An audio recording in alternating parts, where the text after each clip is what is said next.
এই মাসের একটা বিশেষ দিন আছে আশুরা, যেটা মুহররমের 10 তারিখে হয়ে থাকে। এই আশুরা উপলক্ষে আমাদের বেশ কিছু করণীয় আছে, আবার কিছু বর্জনীয় আছে। করণীয় কাজ কি সে বিষয়ে বলার আগে বলতে চাই, নবী করিম সাল্লাল্লাহু আলাইহি সাল্লাম মক্কা থেকে যখন মদিনায় হিজরত করে আসলেন, তিনি দেখলেন যে মদিনার মানুষেরা, ইহুদিরা, মদিনায় ইহুদিদের বসবাস ছিল, তাদেরকে তিনি দেখতে পেলেন যে তারা আশুরার দিন অর্থাৎ মুহররমের 10 তারিখে রোজা রাখে। তখন নবী করিম সাল্লাল্লাহু আলাইহি সাল্লাম তাদেরকে জিজ্ঞেস করলেন যে তোমরা এই দিনে রোজা রাখো কেন, রহস্য কি, কি কারণে রোজা রাখো?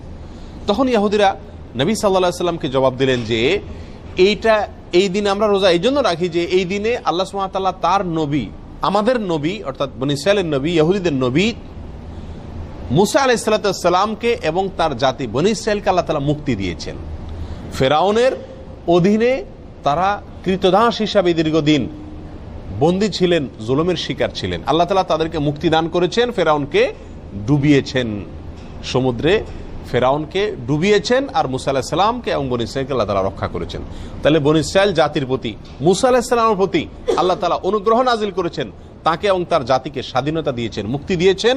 আর সেই জন্য আমরা তার উম্মত হিসাবে শুকরিয়া আদায় করে এই দিন রোজা রাখি। নবী করিম সাল্লাল্লাহু আলাইহি সাল্লাম তাদের এই কথা শুনে বললেন, নাহনু আহাক্কু বিমূসা, তোমরা মুসা আলাইহিস সালামের অনুসারীর দাবি করো ঠিক আছে, কিন্তু মুসা আলাইহিস সালামের অনুসারী হিসাবে তোমরা যত না সত্য, তার চাইতে বেশি সত্যবাদী অনুসারী হিসাবে আমরা।